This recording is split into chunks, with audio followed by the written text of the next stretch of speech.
सभी को मेरा नमस्कार, सभी को राधे राधे भाई।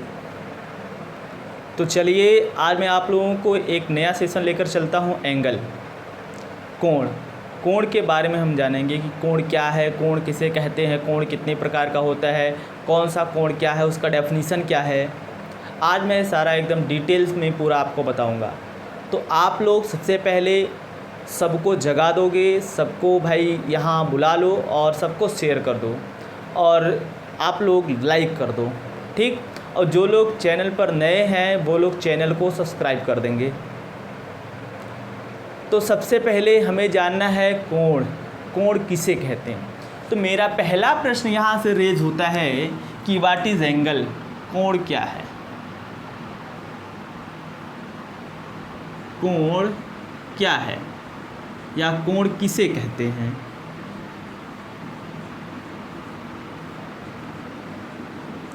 कोण किसे कहते हैं तो आपका सिंपली आंसर आ जाएगा कि the inclination between two lines is known as angle. The inclination between two lines is known as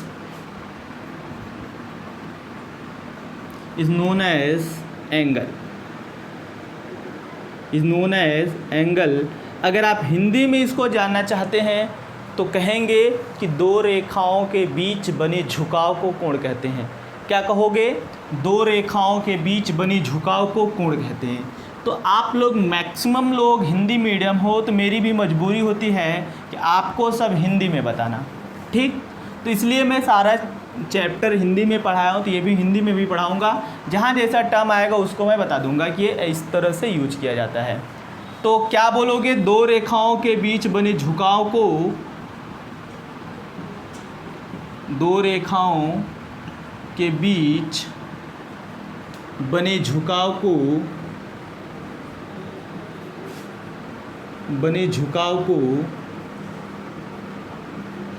कोण कहते हैं।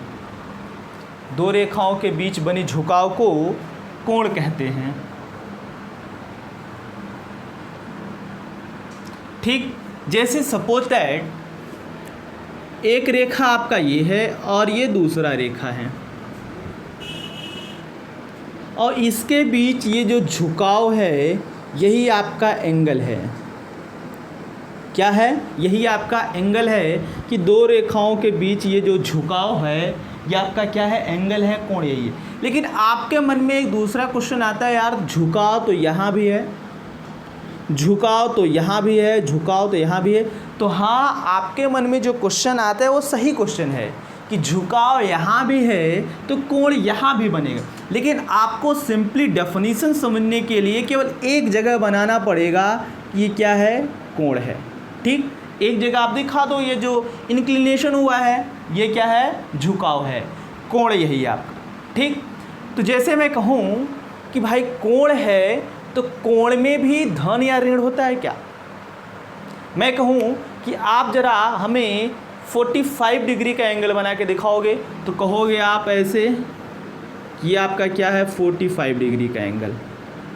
लेकिन मैं आपसे कह दूँ कि आप ज़रा हमें -45 डिग्री का एंगल दिखाओ बना के, तब यहाँ दिक्कत होता है।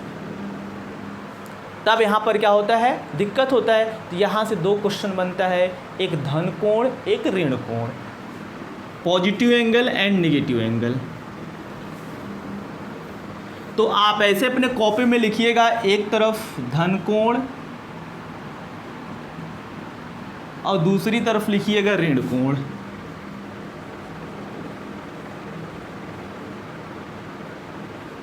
तो धन कोण क्या होता है?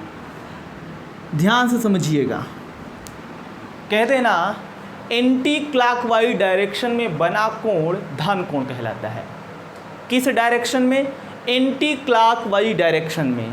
जैसे ये देखो, ये जो आपका एंगल बन रहा है, इंक्लिनेशन जो हो रहा है, ये अगर आप इसको ऐसे दिखा देते हो एंटी क्लॉक में, अगर ये बन रहा है, ये आपका क्या है, धन कोण तो है, लेकिन ये आपका क्या है, धन कोण है, पॉजिटिव एंगल है।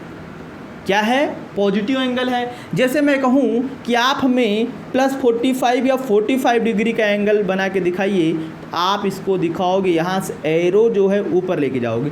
सारा खेल इस एरो का है। ये क्या है आपका +45 डिग्री। अगर ये एरो आपका ऊपर बना है तो ये माना जाता है कि एंगल पॉजिटिव है।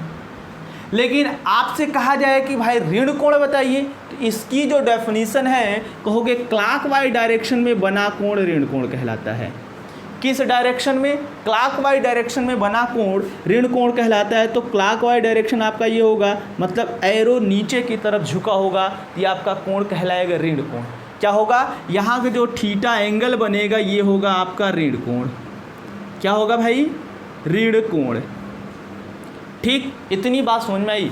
मैं आपसे कहूँ कि आप भाई हमको -45 डिग्री का एंगल बना के दिखाओ, -45 डिग्री, तो सारा खेल ऐसे ही रहेगा, लेकिन डायरेक्शन चेंज हो जाएगा। अगर ये आप एरो यहाँ नीचे कर देते हो और यहाँ 45 लिखना, माइनस यहाँ नहीं दिखाना, भले ये एंगल आपसे पूछा है माइनस, लेकिन ये एरो दर्शा देता है कि एंगल ये -45 डिग्री है। क्यों, क्योंकि ये क्लॉकवाइज डायरेक्शन में दिखाया गया है। क्लियर, इतनी बात आपको समझ में आई। अब आपको जानना है कोण के प्रकार। क्या जानना है, कोण के प्रकार। तो पहला कोण लिखिएगा न्यून कोण, पहला कोण लिखिएगा न्यून कोण, एक्यूट एंगल। क्या लिखोगे, एक्यूट एंगल, एक्यूट एंगल, ऋण कोण।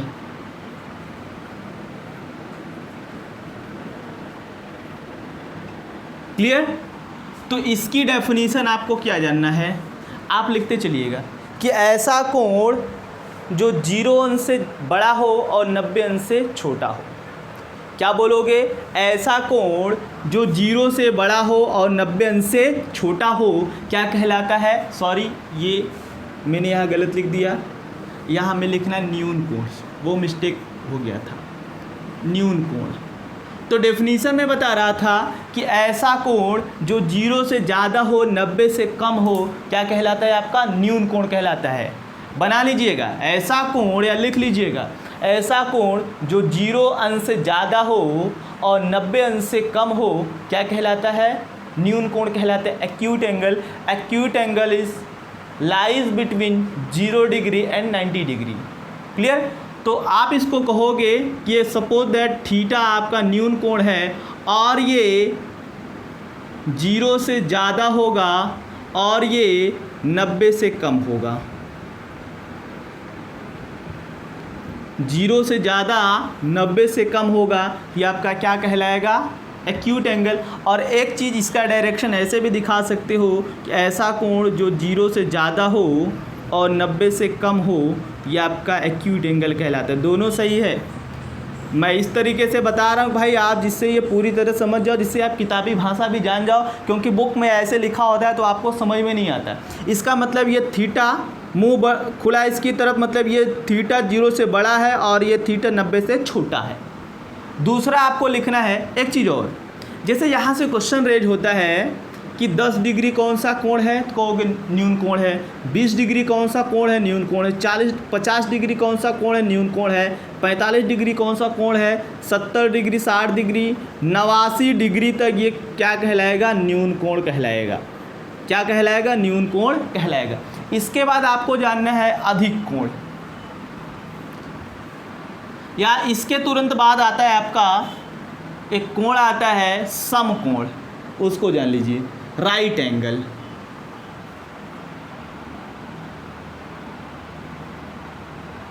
राइट एंगल, समकोण।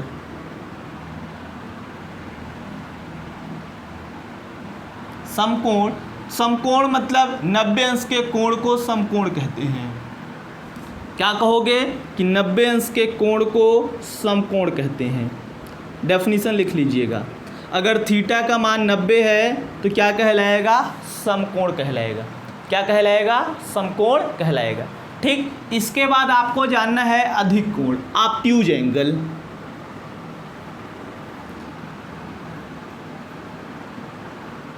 क्या जानना है?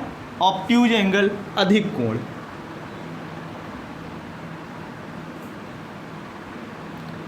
तो इसकी डेफिनीशन क्या होगी? देखो कुछ लोगों को पता है भाई, ठीक है, अच्छी बात है। ये डेफिनीशन पूरा बताने के बाद मैं क्वेश्चन बताऊंगा तो फिर आपको समझ में आएगा हाँ यार मैंने जो चीज़ बताया सही है। क्योंकि अभी मैं डायरेक्टली आपको क्वेश्चन करा देता तो आप सीख नहीं पाते। मैं कब ये लगा देता रूल वगैरह, कब बोलने लगता तो आप समझ नहीं पाते, कहते यार मेरे को तो समझ में नहीं आ रहा है। तो इसलिए मैं सारा ये डेफिनीशन वगैरह डिटेल में बता दूँ, जिससे आप जानते रहो। जिसको नहीं आता है अगर वो भी ये शुरू से देखेगा तो पूरा जान जाएगा। ठीक, तो हमें जानना है ऑब्ट्यूज एंगल, अधिक कोण। अधिक कोण का मतलब ये है कि ऐसा कोण जो ऐसा कोण जो 90 अंश से ज़्यादा हो और 180 अंश से कम हो उसे कहते हैं अधिक कोण। क्या हमने बोला? कि ऐसा कोण जो 90 अंश से ज़्यादा हो और 180 अंश से कम हो उसे अधिक कोण कहते हैं। कॉपी में लिख लीजिएगा, ऐसा कोण जो 90 अंश से ज़्यादा हो और 180 अंश से कम हो क्या कहलाता है? अधिक कोण।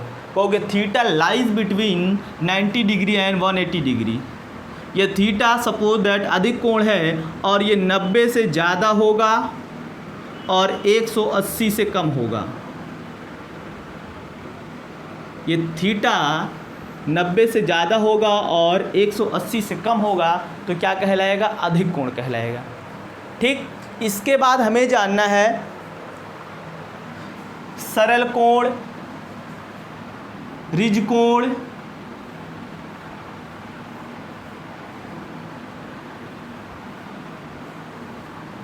अगला हमें जानना है सरल कोण, सरल कोण, रिज कोण,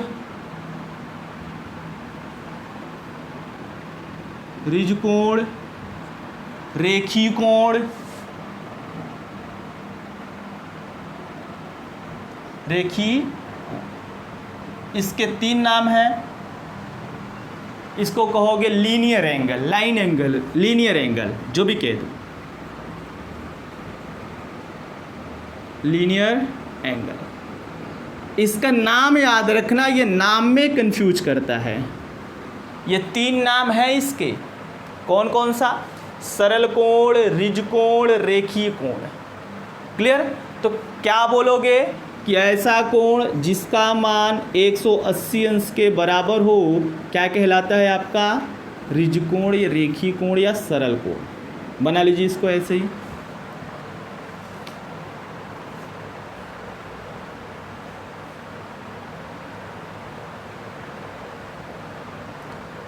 हो गया। इसके बाद हमें जानना है बृहद कोण, रिफ्लेक्स एंगल। क्या जानना है? बृहद कोण।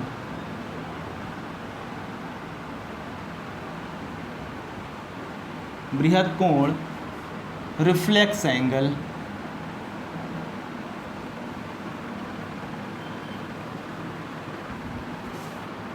तो इसकी डेफिनीशन क्या है? बोलोगे ऐसा कोण जिसका मान 180 अंश से ज़्यादा हो और 360 अंश से कम हो क्या कहलाता है? बृहद कोण। क्या? ऐसा कोण जिसका मान 180 से ज़्यादा और 360 से कम हो बृहद कोण कहलाता है। The angle lies between 180 degree and 360 degree is known as reflex angle. ऐसा कोण जिसका मान 180 अंश से ज़्यादा हो और 360 अंश से कम हो क्या कहलाता है? बृहद कोण कहलाता है। क्लियर? अब इसके बाद हमें जानना है पूर्ण कोण, या इसमें जान लो एक चीज़ जान लो, 270 अंश के कोण को क्या कहते हैं?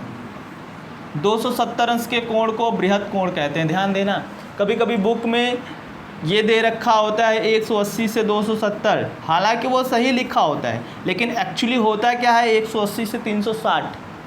और ये 270 उसी में आ जाता है। अब हमें जानना है पूर्ण कोण, कंप्लीट एंगल।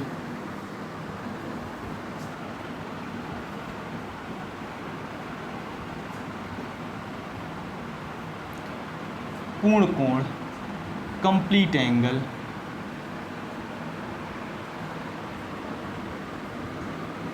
कंप्लीट एंगल, तो इसकी छोटी सी डेफिनीशन है, ऐसा कोण जिसका मान 360 अंश हो या 360 अंश के कोण को पूर्ण कोण कहते हैं।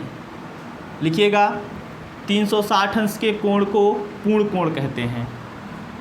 इसके बाद अगला आता है आपका शून्य कोण। क्या आता है? शून्य कोण, जीरो एंगल। तो क्या कहोगे? जीरो अंश के कोण को शून्य कोण कहते हैं। जीरो अंश के कोण को क्या कहते हैं? शून्य कोण। नोट करिए इसको।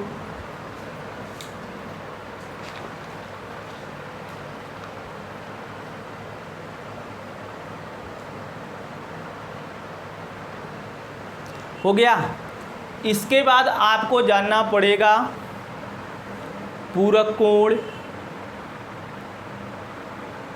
कोटिपूरक कोण, परिपूरक कोण। ठीक, लिखना। अगला पूरक कोण, सब एक ही चीज़ है, नाम इसके कई हैं। पूरक कोण, कोटिपूरक कोण, कोटिपूरक कोण, और एक और नाम है इसका नाम है परिपूरक कोण। क्या है? या दो ही याद रखना, पूरक, कोटिपूरक। चलो लिख लो उसको भी, परिपूरक कोण। ठीक, इसको बोलते हैं कॉम्प्लीमेंट्री एंगल। कॉम्प्लीमेंट्री एंगल क्या बोलते हैं? Complementary angle. ध्यान से इसको समझना, यहाँ से क्वेश्चन आता है, यहाँ से क्वेश्चन आता है।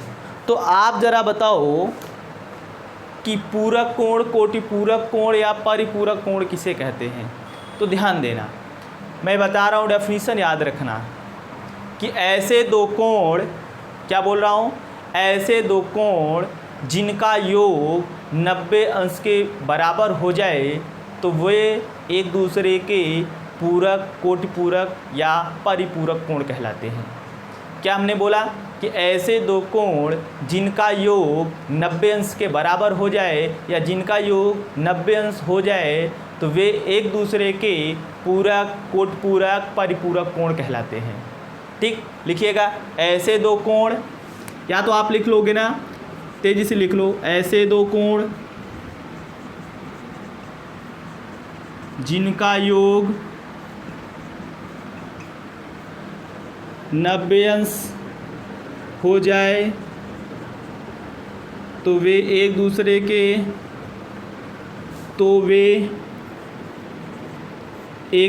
के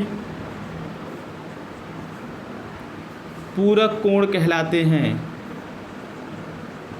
पूरक या कोटिपूरक कोण कहलाते हैं। ध्यान देना, ये डेफिनीशन आपको याद होना चाहिए। अब इसमें आता है भाई कि दो कोण, सपोज दैट, लिख लियो ना, सपोज दैट दो कोण है अल्फा एंड थीटा। क्या है? दो कोण अल्फा एंड थीटा है और इनका योग क्या होना चाहिए? 90 अंश। इनका योग क्या होना चाहिए? 90 अंश। यानी पहला कोण अगर अल्फा है, दूसरा कोण थीटा है, तो इनका योग क्या होना चाहिए? 90 अंश। ठीक, या सपोज दैट एक कोण दे रखा हो तो दूसरा कोण कैसे निकालोगे? सपोज दैट अगर आपको अल्फा निकालना हो दूसरा कोण तो कहोगे 90 माइनस थीटा। इसको याद रखिएगा, या हिंदी में इसको लिखोगे पूरक कोण बराबर, पूरक कोण, कोटिपूरक कोण जो भी लिखना हो, पूरक कोण बराबर 90 माइनस थीटा। इस चीज़ को याद रखना। क्लियर। अब यहाँ से क्वेश्चन रेज होता है, यहाँ से क्वेश्चन रेज होता है।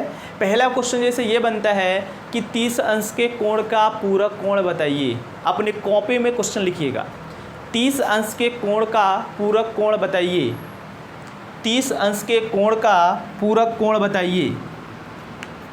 तो कुछ लोगों का आंसर 60 आ रहा है भाई, सही है।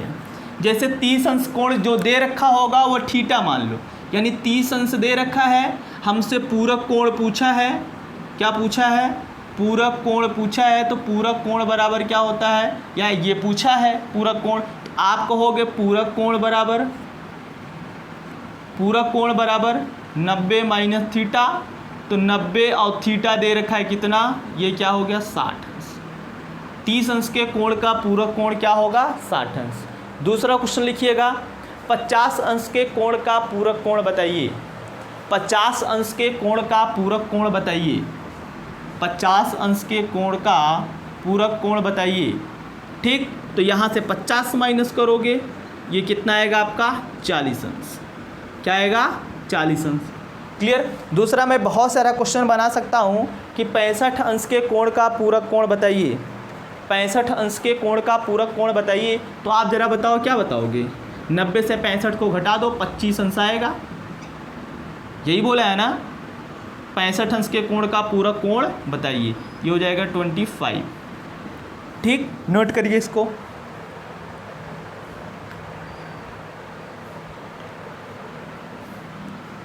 इसके बाद आपको लिखना है समपूरक कोण। क्या लिखना है?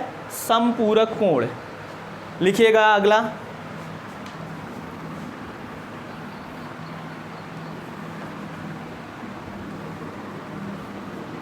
समपूरक कोण।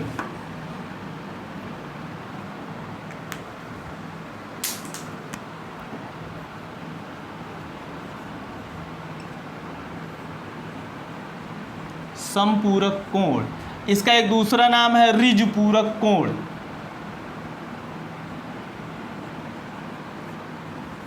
ऋजपूरक कोण, समपूरक या ऋजपूरक कोण इसका नाम। ठीक, तो इसकी डेफिनीशन क्या होगी? तो इसकी डेफिनीशन कुछ है नहीं, इसको बोलते हैं सप्लीमेंट्री एंगल।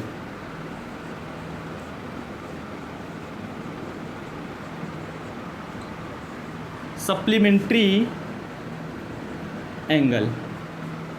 ठीक, तो इसकी डेफिनीशन कैसे आप बताओगे? तो कहोगे, अपने कॉपी में लिखते चलिएगा, ऐसे दो कोण जिनका योग 180 अंश के बराबर हो जाए क्या कहलाता है? समपूरक कोण। क्या बोलोगे? ऐसे दो कोण जिनका योग 180 अंश के बराबर हो जाए क्या कहलाता है? समपूरक कोण। तो ठीक, सपोज दैट दो कोण अल्फा एंड थीटा हैं, इन सब का योग क्या हो जाए? 90 अंश। क्या हो जाए? 90 अंश। तो ये एक दूसरे के क्या कहलाएंगे? समपूरक कोण। अगर मान लो आपसे समपूरक कोण निकालना हो तो इसको याद रखिएगा कि समपूरक कोण बराबर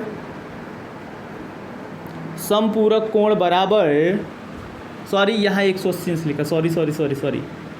ऐसे दो कोण जिसका योग 180 अंश हो जाए तो आप कहोगे समपूरक कोण बराबर 180 माइनस थीटा।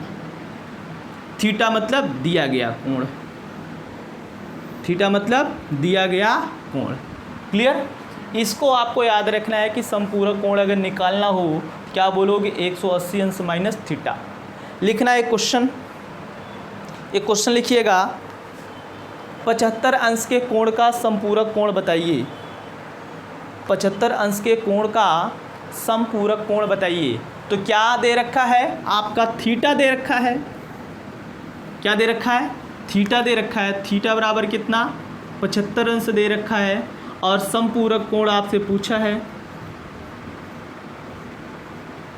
समपूरक कोण आपसे पूछा है तो आप कहोगे समपूरक कोण बराबर आपको क्या पता है?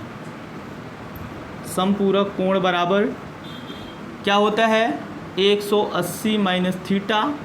तो 180 माइनस 75 दिया जाएगा कितना? 105 अंश। कितना आएगा? 105 अंश। दूसरा क्वेश्चन लिखिएगा, 125 अंश के कोण का संपूरक कोण बताइए। 125 अंश के कोण का संपूरक कोण बताइए। तो 125 अंश के कोण का संपूरक कोण बताना है तो 180 से 125 घटा दो,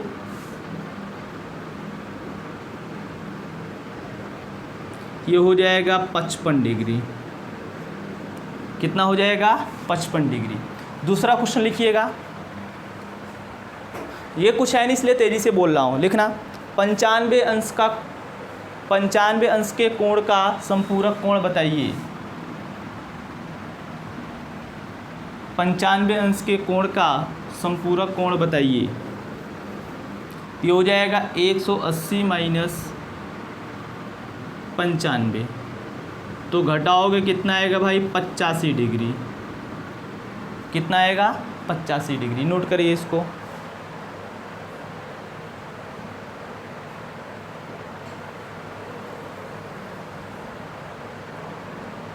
अब इसके बाद आपको जानना है शीर्षाभिमुख कोण। शीर्षाभिमुख कोण, अगला लिखिएगा कोण।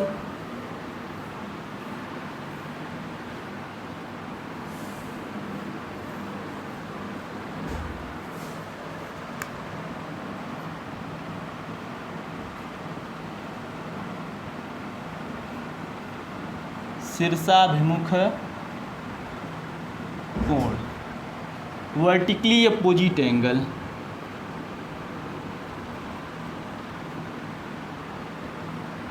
Vertically opposite angle. ठीक, तो इसकी डेफिनेशन क्या होगी? आप शीर्षाभिमुख कोण किसे कहेंगे? ज़रा आप हमें बताइए, तब तक मैं थोड़ा सा काम कर लूँ। बताइए शीर्षाभिमुख कोण किसे कहते हैं?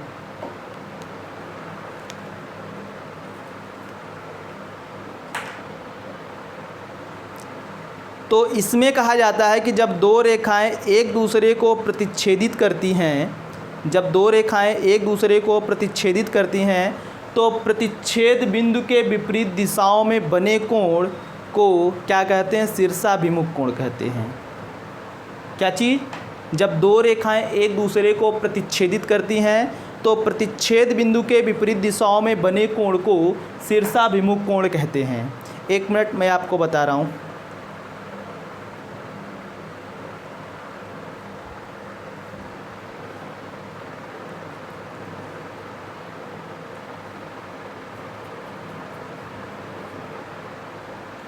सपोज दैट दो रेखाएं हैं, एक रेखा ये है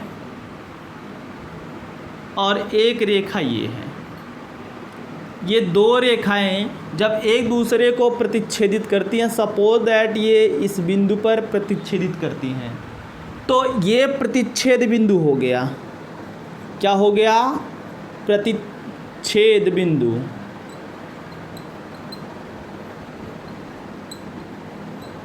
तो हमने क्या बोला कि जब दो रेखाएं एक दूसरे को प्रतिच्छेदित करती हैं तो प्रतिच्छेद बिंदु के विपरीत दिशाओं में, ये प्रतिच्छेद बिंदु है, अगर ये कोण ये है, इसके विपरीत वाला कोण ये है, तो ये दूसरे के क्या कहलाएंगे? शीर्षाभिमुख कोण। अगर एक कोण ये है और दूसरा कोण ये है, तो ये एक दूसरे के क्या कहलाएंगे? शीर्षाभिमुख कोण। सपोज दैट अगर ये एंगल बी है, ए है, और ये बी है, और ये सी है, और ये डी है। थोड़ा सा मैं क्रम चेंज करके बनाया हूँ, तो कहोगे ए और बी क्या है? शीर्षाभिमुख कोण है। ए और बी क्या है? शीर्षाभिमुख कोण है। डी और सी क्या है? शीर्षाभिमुख कोण है। आप कहोगे ए एंड बी, ए और बी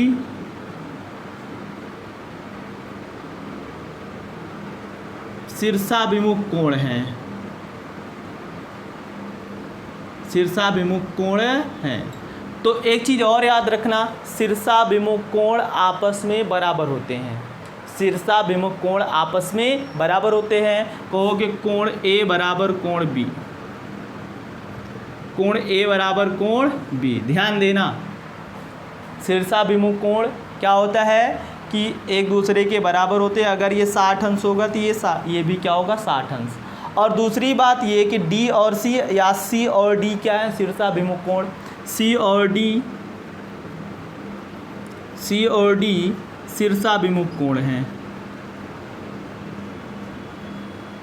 सी और डी शीर्षाभिमुख कोण हैं। और यहाँ भी याद रखोगे कि शीर्षाभिमुख कोण आपस में बराबर होते हैं, अर्थात कहोगे सी बराबर डी, ये कोण सी बराबर कोण डी।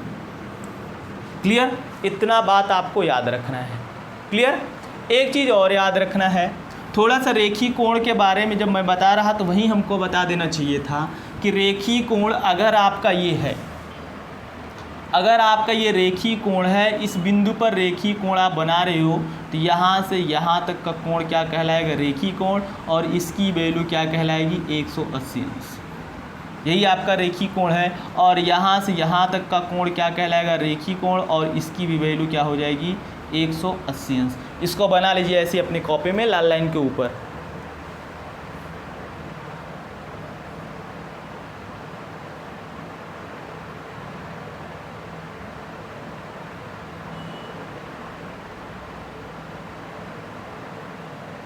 इसके बाद लिखना है आसन्न कोण या संलग्न कोण। आसन्न कोण, आसन्न कोण या संलग्न कोण।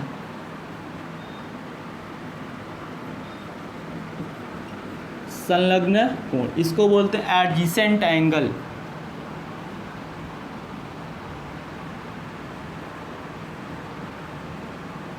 Adjacent angle. क्लियर? एक मिनट। एडजेसेंट एंगल, अब इसकी डेफिनीशन कैसे आप जानोगे? कहोगे ऐसी दो रेखाएं या ऐसे दो कोण जिसका एक शीर्ष और एक भुजा उभयनिष्ठ हो। ऐसे दो कोण जिसका एक शीर्ष और एक भुजा उभयनिष्ठ हो। क्या चीज़? जैसे मैं आपको समझा दूँ तो पहले आप समझोगे तभी जान पाओगे। सपोज दैट यहाँ आपका एंगल बन रहा है, ठीक, और यहाँ से बीच में कोई एक आप लाइन खींच दो और ये क्या है एक वर्टेक्स आपने ले लिया। तो इसमें क्या कहा जाता है कि ऐसे दो कोण जिसका शीर्ष और एक भुजा उभयनिष्ठ हो, यानी एक शीर्ष ये भुजा क्या है आपका उभयनिष्ठ है, और इसके विपरीत ओर बने कोण क्या कहलाते हैं आसन्न कोण, या इससे लगे कोण क्या कहलाते हैं संलग्न या आसन्न कोण। क्लियर? इसकी डेफिनीशन आपको लिखनी पड़ेगी। लिखना ऐसे दो कोण, लिखना अपनी कॉपी में, ऐसे दो कोण जिसका एक शीर्ष और एक भुजा उभयनिष्ठ हो, जिसका एक शीर्ष और एक कोण उभयनिष्ठ हो, सॉरी एक शीर्ष और एक भुजा उभयनिष्ठ हो। आगे लिखना पहले कोण की दूसरी भुजा, पहले कोण की दूसरी भुजा उभयनिष्ठ, पहले कोण की दूसरी भुजा उभयनिष्ठ भुजा के, पहले कोण की दूसरी भुजा उभयनिष्ठ भुजा के एक तरफ, उभयनिष्ठ भुजा के एक तरफ, और दूसरे कोण की दूसरी भुजा, और दूसरे कोण की दूसरी भुजा उभयनिष्ठ भुजा के दूसरी तरफ होती है, उभयनिष्ठ भुजा के दूसरी तरफ होती है। तो ऐसे दो कोणों को आसन्न या संलग्न कोण कहते हैं। तो ऐसे दो कोणों को आसन्न कोण या संलग्न कोण कहते हैं।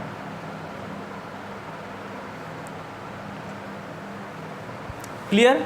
इसको आप बना लेना, ये आपका उभयनिष्ठ भुजा है,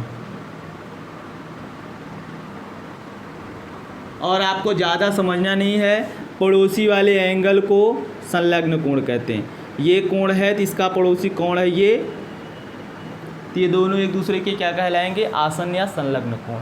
क्लियर? अब आपको जानना है तिर्यक रेखा। क्या जानना है? तिर्यक रेखा, ट्रांसवर्सल लाइन।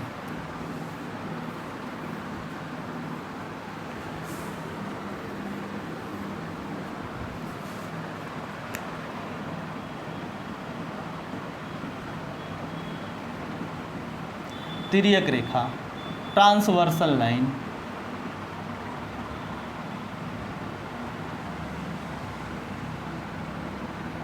जरा इसकी डेफिनेशन बताओ कि तिर्यक रेखा किसे कहते हैं, जरा बताइए आप लोग।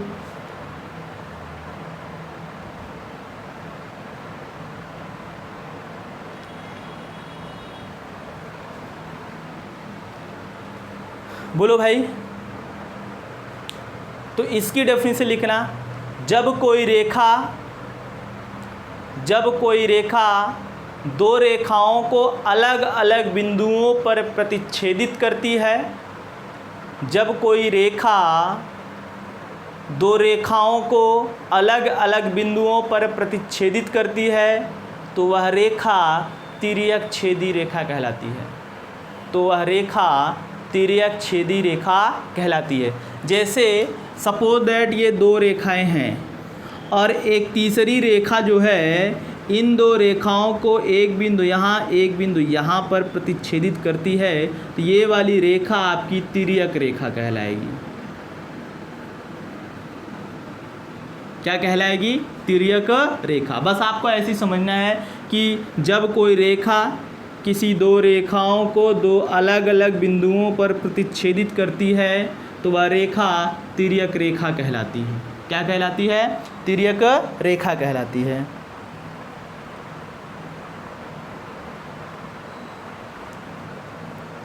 ठीक। अब देखो, जब ये आपने तिर्यक छेदी रेखा जान लिया, इसमें कोण के बारे में आपको जानना पड़ेगा, ध्यान देना, और ये बहुत ही महत्वपूर्ण है। और यहाँ से कई कोण बनते हैं, उसका नाम भी याद रखना है आपको। जैसे कि ये दो समांतर रेखाएं हैं, हमने क्या बनाया? ये दो समांतर रेखाएं हैं। सपोज दैट ये AB और ये CD हैं। आप कहोगे AB पैरेलल टू CD। ध्यान समझना, जब दो समांतर रेखाओं को कोई तिर्यक छेदी रेखा दो अलग अलग बिंदुओं पर प्रतिच्छेदित करती है, ये तिर्यक छेदी रेखा या तिर्यक रेखा है। तिर्यक रेखा, ठीक। और ये प्रतिच्छेद करती है ये समांतर रेखाओं को, तो यहाँ से कुल मिला के 8 कोण बनते हैं। कितने कोण बनते हैं भाई? 8 कोण बनते हैं। 8 का नाम जानना है। अब आपको कैसे बनाना है? ये पहला कोण, ये दूसरा कोण, ये तीसरा कोण, ये चौथा कोण। ध्यान देना, अगर आपने एक यहाँ से शुरू किया है तो 5 यहाँ से शुरू करोगे, और जिस डायरेक्शन में यहाँ से चले हो उसी डायरेक्शन में यहाँ से चलोगे। कहोगे ये 5वां कोण, ये 6वां कोण, ये 7वां कोण, ये 8वां कोण। कुल मिला के कितने कोण बनते हैं? 8 कोण बनते हैं। यहाँ से अलग अलग नाम आता है, अलग अलग इसके काम होते हैं। तो सबसे पहले कहा जाए इसमें संगत कोण। क्या? संगत कोण।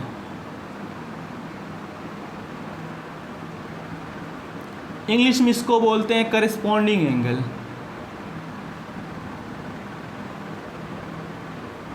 करेस्पॉन्डिंग एंगल, ठीक। तो संगत कोण कौन कौन से हैं? तो ध्यान देना, एंगल 1 और एंगल 5, एंगल 1 और एंगल 5, एंगल 2 एंड एंगल 6। देखो कहाँ बन रहा है, ये एंगल 2 और ये angle 6, angle 3, angle 7, angle 4, angle 8। तो एंगल 1 एंड एंगल 5 संगत कोण, एंगल 2 एंड एंगल 6 संगत कोण, एंगल 3 एंड एंगल 7 संगत कोण, एंगल 4 एंड एंगल 8 संगत कोण। तो कहा जाता है संगत कोण आपस में बराबर होते हैं। यहाँ से इसको बराबर करोगे, कहोगे संगत कोण आपस में बराबर होते हैं। ध्यान देना इस बात को, ये सब क्या है? संगत कोण। और नीचे लिखोगे संगत कोण आपस में बराबर होते हैं। संगत कोण आपस में बराबर होते हैं। ठीक। अब इसके बाद हमें जानना है एकांतर अंतःकोण। एकांतर अंतःकोण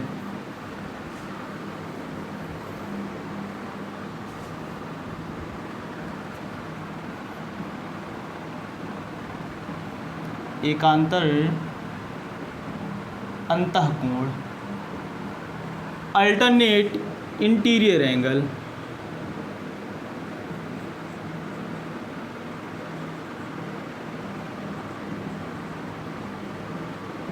अल्टरनेट इंटीरियर एंगल। ध्यान देना, ये एकांतर अंतः की बात किया जा रहा है। एकांतर अंतः की बात किया जा रहा है। तो कैसे इसको जानोगे कि एकांतर अंतःकोण है? तो ध्यान देना,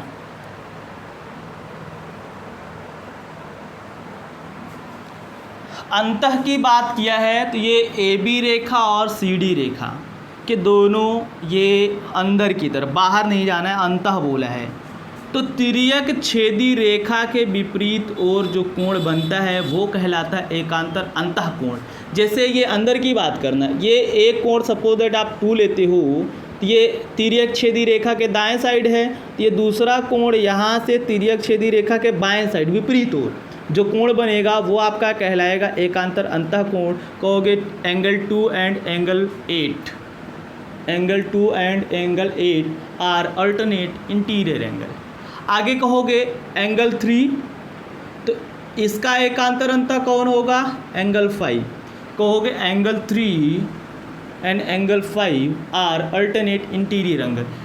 ये क्या है? एकांतर अंतः है, एकांतर अंतः है। क्लियर?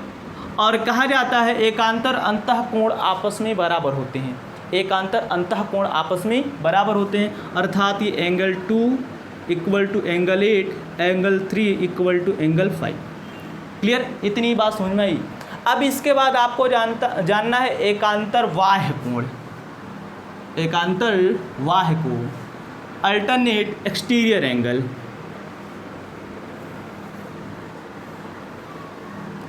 Alternate exterior angle.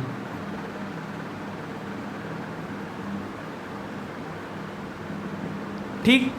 अब देखो ये बाह्य की बात किया है, एकांतर बाह्य कोण। एकांतर बाह्य कोण, बाह्य का मतलब ये है कि जो दो समांतर रेखाएं इसके बाहर बाहर बात करना है, इसके बाहर बाहर। तो ये बाह्य एकांतर मतलब रेखा के विपरीत ओर एकांतर, एक का अंतर होना चाहिए। अगर ये आप एंगल 1 उठाते हो तो बाहर देखोगे ये इस डायरेक्शन में है, इसके विपरीत डायरेक्शन में आओगे। कहोगे angle 1 and angle 7 are alternate exterior angle. इसके बाद कहोगे angle 4 and angle 6 are alternate exterior angle. और ये क्या है? एकांतर बाह्य कोण है। कोण 1 और कोण 7, कोण 4 और कोण 6 एकांतर बाह्य कोण है। क्या है? एकांतर बाह्य कोण। एकांतर बाह्य कोण। तो फिर कहा जाता है एकांतर बाह्य कोण आपस में बराबर होते हैं। मतलब ये कोण 1 बराबर कोण 7, कोण 4 बराबर कोण 6। लिखना चाहो तो लिख लो, एकांतर बाह्य कोण आपस में बराबर होते हैं। एकांतर बाह्य कोण आपस में बराबर होते हैं।